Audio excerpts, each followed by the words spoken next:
My original offer was, and what we were locked up for was 265. Okay, so about 30,000 below list price.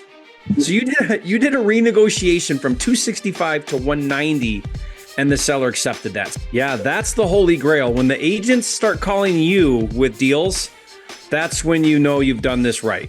I'm excited to do this interview with you, Rob. You started out flipping, and then after doing some flips, moved over to wholesaling. So talk a little bit about that. Why flipping, and how'd you get started? Yeah, so I really just looked at a bunch of different real estate methods and multifamily and a bunch of different things that kind of was a little scatterbrained, I would say. But then I really just decided, hey, I'm going to make the move and get into flipping, and I'm gonna just make it happen. And I came across your content, and that's just really what resonated with me. And I was like, trying to figure out, hey, how do I do this? How does this all play out? I didn't really know. So I don't have a construction background necessarily, but I just really felt like all your videos are tremendously helpful. And my first deal was, I used a double dip strategy, and it worked out. I'm actually sitting in, kind of funny. Oh, really? Into a short-term rental. Yeah. Okay. Very good. Yeah. So you mentioned the double dip strategy. That's an on-market technique where you go directly to the listing agent who has the distressed property for sale. You let them double end it or represent you as well. And then that's a way to create a competitive advantage and get deals. We call it the double dip strategy. Very powerful technique. Most of the people here listening right now while we're recording this live are all implementing that strategy and doing it quite well, very effectively. So that's really cool. So you did that first deal, and then you did a handful of flips after that?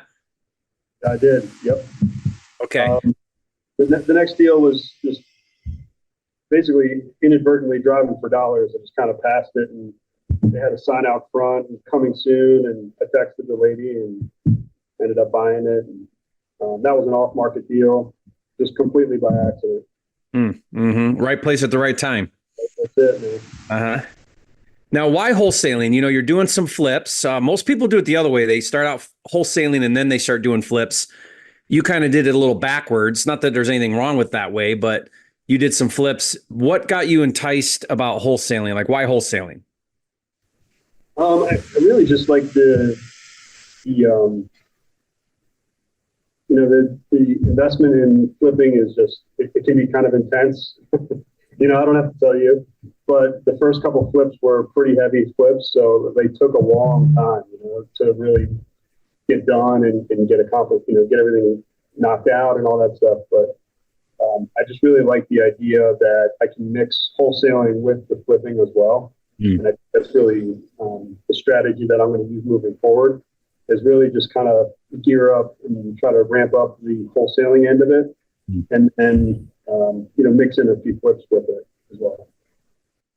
Yeah, I really like that model. To me, I think if you can become good at acquisition, so if you can know how to find discounted properties, then what that does is it allows you to get the deal with all the meat on the bone, right? Because you got it low. And then from there, I like to be very strategic about my exit strategies, primarily wholesale. So I kind of look at it like baseball, and anything that's like a double, triple, or a single, double, triple, I want to wholesale those.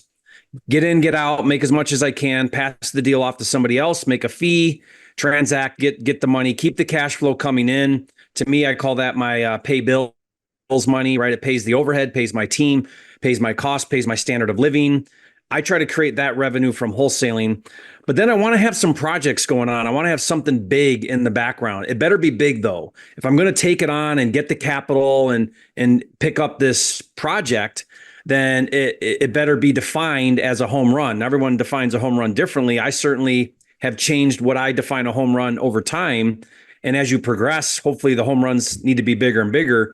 But whatever you decide is a home run, be very selective, and then that might be the flip I take on. So it's like, I kind of look at my business and it's sort of, I would say it's 80% wholesale, 20% flips, maybe somewhere around there. Sometimes it's off a little, but because it depends on the deals that come in. But I try to be very selective, very picky about which deals I take on as a flip. For example, we're expected to close here in a few weeks. I did in Puerto Rico in my neighborhood. This was brought to me off market by an agent. We picked it up for 500. I spent about 100 on the rehab. That sounds like a lot, but it was a bunch of very cosmetic stuff. Like I had to put in a new generator and a couple of big ticket items that like windows, but it was a fairly quick. Like I was in and out in 30 days. Spent about 100 all in for 6 and sold it for 805. So, we'll clear 150 maybe on that deal. And it was very quick, in and out, and 6-figure profit. So, but at first I'm like, well, I wonder what I could wholesale this for. So I tried to wholesale it, didn't quite get a buyer in time, ended up taking it down and buying it and rehabbing it. But my point with that is like, that would be defined, I think, as like a home run deal. I made 6 figures, or I'll make 6 figures, and it was fairly quick in and out. Now, if those numbers would have penciled out to 40K, I probably would not have taken that on. I probably would have tried to wholesale it, So that's the way I try to look at the business. I don't want to be exclusively a wholesaler, because then what that means is I'm going to be passing off every now and then a really, really good deal to the flipper, and then they're going to make all the money. So I want to be kind of playing in both those areas. I've also introduced into my business what we call a takedown deal, which some people call it a wholesale, but it's in between the two, right? It's not quite wholesaling. It's not quite flipping, because we're not rehabbing. It's just buying it, taking it down, relisting it. And those deals, we tend to make 2 to 4 times more than wholesaling. Sometimes those deals make more than as much as if I would have fixed and flipped it. Because we're just putting it back on the market, and it's a property that everybody wants. It's priced really aggressively. And so anyway, I'm looking at these different ideas, novations. We do a lot of novations. We wholesale a lot of creative. I kind of want to look at the umbrella of flipping and then try to mix and match and try to find the best exit for that situation, given the seller and the deal and where I'm at in my business and the nets and the numbers, right? And then pick and choose what's the right move for each deal, rather than be like a one-trick pony. A lot of people in this business, they got blinders on and all they do is flip. And a lot of times they're flipping for like low margins, or all they do is wholesale, and they don't learn how to get capital and add value and flip. They don't learn that strategy either. They're one or the other, right? They're very polarized opposites. So anyway, you've got a little bit of that going for you. I think as you build your business now, Rob, you could be looking at it through that lens. Like a deal comes in, you now can determine, well, what's the best exit? And I look at it like this. How do I make as much money as I can, given the time, energy, effort, and risk and capital? How do I make as much as I can? Sometimes that means take it on. Sometimes that means wholesale it. Sometimes that means take down. But every deal is going to have its own economy, and I got to figure that out. So let's talk about your wholesale deal, because you did a wholesale deal. I love talking about this. It was you followed all the things I teach, which is 0 marketing costs. You even used agents to find your buyer, which I call that the neighborhood flipper method. So let's talk about that deal. How did you find that deal? Was it a pre-existing relationship with an agent? Was it a brand new agent you just met? Was it a listed property, or did they bring it to you off market? Tell us about that one. So yeah, it's kind of fun. This one, I had been cold calling agents down in that Virginia market for a while. I have a bunch of family down there, so I'm comfortable reaching out. I have some boots on the ground already. I'd already started reaching out to agents, and this agent actually called me back like a few months after. It was another deal I had called about, and she called me and asked if I was still looking for deals. So we established a relationship. We started working together, and she started submitting offers for me down in that market. And she actually brought it to me. It was an on-market deal, though. Okay, so it was listed. It was listed, yeah. Okay, now let's talk the numbers. What was the list price, and what was your initial offer price? Well, it was $295. Okay. Good neighborhood. All fixed up. The house was worth in the 470s, 475, okay, something like that. My original offer was, and what we were locked up for was $265. Okay, so about 30,000 below list price. Okay, yeah, which is a that's a fair discount off of list price. Okay, so you made that offer. Did you counter to get to that offer, or did you just say, "Here's my number," and they took it? That part, I believe they just took that first number. Okay. It's not where I ended up at, but yeah. Yeah. And you had some due diligence, right? Because now you got it at 265, and then you did some due diligence. And what happened during due diligence? Yeah, so we actually went in and paid for a formal inspection. Okay. And when the inspector came back with all the issues, we went back to the listing agent, and I said, hey, this is going to cost me a lot more to flip this than we originally thought. And I told my agent, I said, look, my number is 195, and I said, but I want you to offer 190. So she offered, From 265. yeah. Okay, now let's talk about what you did here, because you did something which was very smart. You didn't just go to the agent and say, "Hey, oops, I messed up on my numbers. I need to renegotiate a lower price." You actually came very armed with information, which is an inspection. Now, a lot of people aren't willing to do this because you had to pay what, $300-400 for that inspection. Yeah, it was like the investor version, I guess. Yeah. Big stuff. I think it was like Yeah. right around 30, 240 or something like that. Yeah, it was like How much was it? like $230. Or so. Yeah. Okay. So not much. Like you spent $250. You got an inspection, meaning it was the investor version. It wasn't the full report that you give to the bank. It was probably just, here's a list of all the things I found wrong. Now, what that does is it arms you with information. So then when you go back to the agent to renegotiate, you've got cause, you've got reason. You're like, look at all these problems that we found during the inspection. Like we got this problem and this problem and this problem. And man, this adds up to way more than I originally thought. I need a price reduction. Now, that strategy, it works a lot better if you've got really good information. So sometimes I'll do it where I don't do the inspection, but I take it to market, and I have a whole bunch of cash buyers come through the property, and I get all of their feedback, and they tell me, look, the roof is shot and this and that and all these things. And then I compile up all those things and I go back to the agent with that. But even that's not nearly as powerful than an inspection report, right? Because now a third party person found all these problems, and here they are, agent. So then the agent goes back to the seller and says, hey, look, our investor, found all these problems. We could do one of two things. We could go back on market and try to find another investor who's probably going to run into all these same issues, or we can just make it work with this guy. And that's what they ultimately decided. So, but that's a big discount, like 265 down, and they ended up at 195. Is that what you said? No, we ended up at 190. 190. So you did a renegotiation from 265 to 190, and the seller accepted that. So again, this is sort of like right place at the right time. The stars aligned. Clearly that seller was motivated to get this deal done.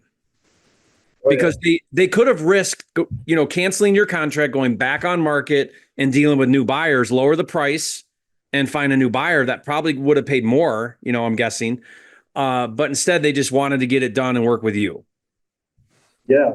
So when we found out after we got into, before we closed and everything, there was multiple errors on top of it. So this was like, there were a lot of people that were involved in the sale too, that had to sign off on it.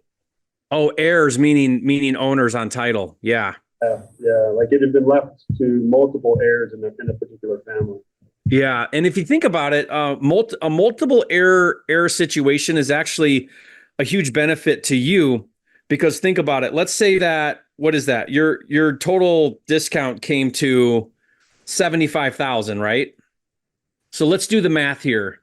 They took a $75,000 renegotiation reduction. So if there's 5 heirs, how many heirs were there? Do you know? 6.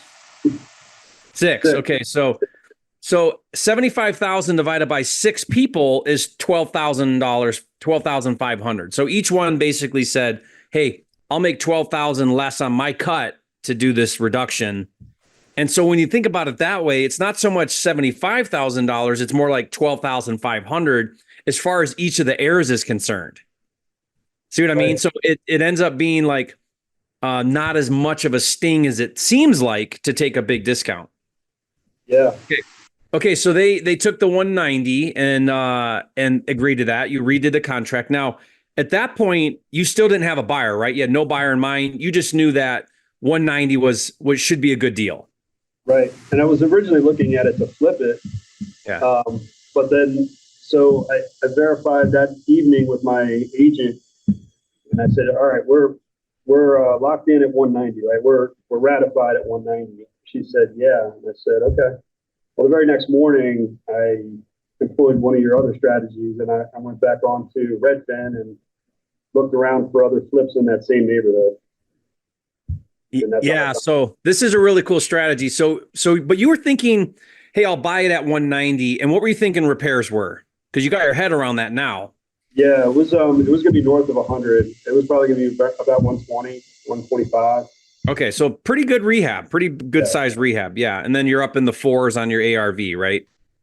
Yeah. Okay, so it wouldn't have been. I mean, it would have penciled well. It would have been a big project, probably taken 6 months or whatever, right, to turn it. And are you thinking, let me just see what I can do if I can just wholesale this? Yeah, that's exactly it. And I got up the next day. My wife went to work, and I sat down with a cup of coffee, and I found 3 flips. I made, I sent 3 text messages. One person never called back or answered. One said they were interested, and then the third one was actually ended up being the buyer. Okay.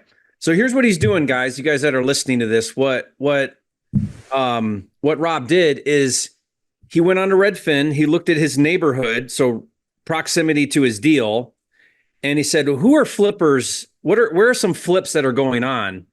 And the idea behind this is I'm going to reach out to neighborhood flippers, people in the same neighborhood, because they're going to know that street, they're going to know that market inside and out. They're going to know what it costs to do houses there. They're going to have their head around it. Flippers love to do deals in neighborhoods where they've previously done deals. Those are your best buyers because, again, they know the neighborhoods. And so the idea there is, well, let's reach out to the agent that represented the flipper. So the flipper bought it, fixed it up, resold it. The agent that was the listing agent for those flippers, they obviously know that flipper well. They were the agent for that flipper. Let's call those agents and just see if their investor is looking for another deal. High chance they are because they just did one. Maybe they're looking for their next deal, right? So you only had to call 3. Like you literally just reached out to 3. One ghosted you, one said interested. The third one was the one that ended up doing it. So what did that agent say? Did they say, yeah, we know that neighborhood. Let me go talk to my investor and see if he's interested? Is that how you did that conversation? Yeah. So like it's a pretty good neighborhood in Norfolk, Virginia. And, I knew that was a good neighborhood. That's why I was looking there in the first place and all that stuff. But they were very interested right out of the gate, and they wanted to look at it right away. And they looked at it that day, and then they got back to me and they were interested. So. And you just communicated through the agent the whole time, right? Yes. Yeah. So one thing I try not to do, or I don't usually do, is go around the agent directly to the investor. You could look up, okay, who was the investor that did the deal, skip trace them, cold call them and all that. But I just find like you don't need to. Just get a hold of the agent. The agent knows them. The agent's going to help you get the deal done because that means it's another property for them to list. They're bringing value now to their investor by bringing them another deal. And so they're glad to do it. I've never had resistance from agents, and I don't compensate them. I don't offer them any money. They'll do it just on their own to help their investor is what I found. Okay. So the agents took their buyer over there. Buyer wanted it. And what price did you end up negotiating with that buyer? So they came back and they said, what do you want to get it? What do you want to sell it for? And I told them 215. When they went to look at it, they said, "Hey, this thing's pretty beat up." And I was like, "Oh, here we go." Yeah. I was like, "Oh man, they're gonna really crush me on the price, right?" And she said, "Would you take 210?" I said, "Sure." Yeah. Yeah. So 210. So 190 to 210. Yeah. Okay. Good. Yeah. And did you explain that you were wholesaling it? I was honest about everybody, with everyone. My agent, I said, "Hey, look, I'm gonna double close this one. I've got another buyer that's interested, and the buyer on that I was just talking about, she knew that I was gonna double close it. But Yeah. Yeah. And you had to double close it because there was a no assignment, correct? Yeah. Yep. Okay. So so you were forced to double close due to a no assignment in your contract. Right. Yeah. Now, Rob, do you know the LLC method to avoid doing that? I do. Yeah. Okay. I haven't wrapped my head around that fully yet. I get the premise behind it. Yeah. I personally haven't done it yet or tried it. Okay. Yet. Yeah. If you're dealing with that again and again, I think that's a strategy you should learn how to do. It works great when there's no assignment clauses in contracts, because what you're doing is you're going to set up a brand new LLC, and then you're essentially selling that LLC to your buyer. So you're not assigning the contract, you're selling the membership rights of the LLC. So the buyer doesn't change. It's still the original LLC. They step in as the new buyer. It's a single closing. It's a workaround to a no assignment clause. I do it quite often with bank properties where they have no assignment clauses, or anytime there's a no assignment in a contract like where you're at.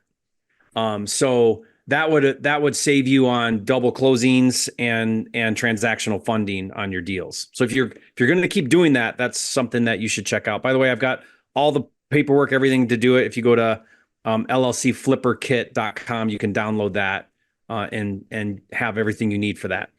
Okay, so you double closed it, but it was a $20K, gross spread between your 190 contract and the 210 with your buyer. And you disclose that right up front with them, so no one had any issues with that. I do the same thing. The way I like to say it is, I like to say that I'm reaching out to, I like to say, look, I've got the contract right now to purchase this property. I got a lot going on right now. I'm looking to just pass this off to another investor for a fee. And I'm wondering if your flipper who's in the same neighborhood would be interested. So it's like, this is why I'm calling you. But I want to communicate, and I don't do this. I only do this if you honestly can. You can, because you're a flipper too. Is I'll tell them, I'm like, look, if I can't sell it to another investor, no problem. I'll just take it down and buy it and do the rehab myself, which you were prepared to do anyway. So you could say that with integrity, right? Don't say that if you can't say that with integrity. But what it does is it doesn't communicate to your agent or your buyer that you're desperate, which you don't want to flag to them you're desperate, or they'll lowball you, right? So like I just did one where it was a 10K deal and my buyer was trying to beat me down on price. And I said, look, if my number doesn't work for you, I get it. I'll just buy it. And I meant it. And he's like, no, I'll come to your number. I'll come to your number. But I needed to hold firm and not take a haircut. Whereas if you don't have a plan B and you aren't prepared to take it down and you're worried that you might not find another buyer, that desperation tends to come out, and then they can beat you up and you can take a much smaller fee. I have a feeling if you would have held firm at 215, they probably would have taken it. I know, man. Yeah. I know. I've thought about that too. I'm like, man, I should have just stuck with it. But yeah. Whatever. Yeah, the way to do it next time is you can always come back and change your mind later. So what I would have said is, I said, look, 215 is kind of my number. I think that's still a great deal. If it doesn't work for you, no problem. I'll just buy it. And I have a hunch they would have said, because why not try and get it for less? Like, let's say they looked at it and they're like, oh, 215 works. Go back at 210 and see if we can shave off $5,000. I mean, why not try? I would. Wouldn't you? Right. I would, yeah. So they're always going to do that. Every buyer is going to do that. If they don't do that, then they're probably leaving money on the table all the time, because why not try? But that doesn't mean that, don't let the fear or scarcity lead out. Be like, I really need to be at 215. I brought it at 215 because that's actually my bottom line, and if not, don't worry about it. I'll just buy it. Or I've got a couple other people interested. Why don't I'll say this sometimes. I'll say, look, I got a few other people that are really interested. Maybe I'll circle back with you at 210 if they don't want it for 215. Or I might just take it down and do the deal myself. And that's communicating to them that you don't need to come down to 210 Most of the time they'll come back and be like, okay, I'll take it for 215. But again, that's a strategic call. It's always hard to do that. Nothing wrong with what you did. You still got, a 20K deal done, which is really cool. So think about this. This is fascinating to me. I mean, Rob, how cool is it that you got a deal through a listed property with an agent, no marketing costs, just you reaching out and making a low offer. Then you did the same model where you went back to agents and you said, okay, well, these agents represent flippers. You really spent 5 minutes reaching out to 3 of them, found one that had a flipper ready for another deal that took your deal. And here you are making 20K, you had fees, but a 20K deal with very little time, very little effort, no marketing cost. I mean, it's the most beautiful thing ever. Right? Yeah, Isn't that cool? I love it. Yeah. So did that like, I don't know, did that get you pretty excited about wholesaling when you did that deal? Oh, absolutely. I just told a friend of mine, I said, look, I'm gonna commit. I'm gonna get a wholesale deal done. And this is, it was probably maybe only about 2 months before this. Yeah. So I'm like, I'm just gonna make it happen. And like I said, I'd already done some flips and we got into some other things in real estate, but I'm like, I want to get this, this system, and it was really like proof of concept. You've said it before, Yeah. but for me, it was really just like getting the deal done. So I was like, I want to just make this happen kind of thing. Yeah, that's so true. Now the challenge is, now the work is, because even though that deal all worked out for you, what's going to happen now is if you want to do that 5 times a month, now you got to put forth, all this effort, and you're going to be talking to hundreds of people. And you know what I mean? Like now there's, how do I build a model around what you just did? And that's the question you should be asking yourself. How do I rinse and repeat? How do I do this again and again and again? And really the only way, we talked about this last week, I was talking to Patricia about this, is I found that if you're dedicating consistently 3 hours a day on the phones with sellers and agents, and you block that out and you do it again and again, and you do it every single day, you could do more than that, obviously, but if you're doing that, that will turn into, not right away maybe, but that will turn into about 3 deals a month, because you're going to build momentum on that.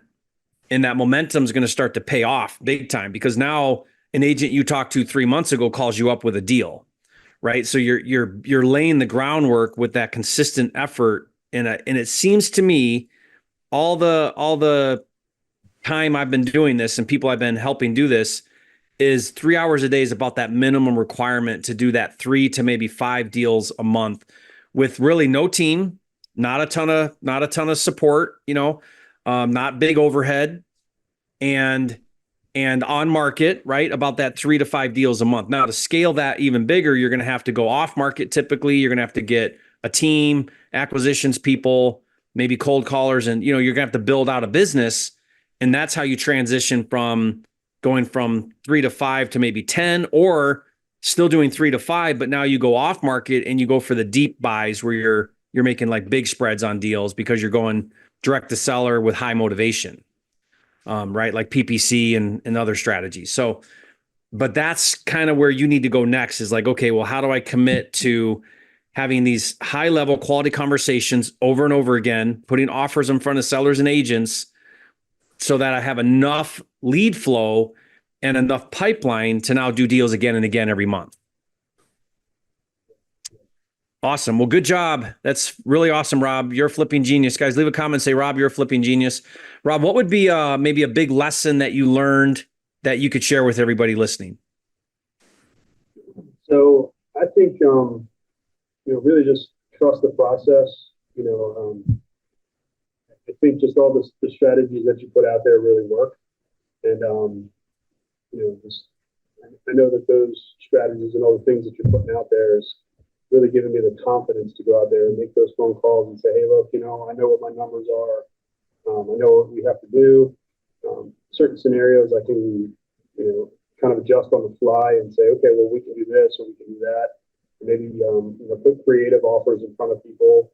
Started doing that with every offer that I'm making. I'm making the low cash offer, but then I'm saying, hey, look, if you do seller financing or subject to, maybe I can make this work, and I'll try to flip a subject to, or a finance deal or something like that. I actually just, it's funny, the agent that I sold to, that one deal we were just talking about, she just reached out to me yesterday. So I've maintained a relationship with her, and I'm talking to her too. So she actually just gave me a deal of her own listing that she's like, hey, take a look at this one. So it's really starting to pay off a little bit. Yeah, that's the holy grail. When the agents start calling you with deals, that's when you know you've done this right. That's when you know it's working. Because you can work really hard and find new deals all the time, and that's just a grind, right? Like that's just what we do, and we have to do that. Don't ever stop doing that. But the real growth happens when now inbound leads come in, where agents are now calling you and saying, hey, Rob, I got another one. That last one went so good. You're my guy. Every time I sit down with a seller that's distressed, I'm thinking of you. Here's another deal. And you think about it. If you get 25, 30 agents that have that type of relationship with you, and they each bring you 3 deals a year, you got a substantial business. Like you got a killer business now. Yeah. So very powerful. Awesome.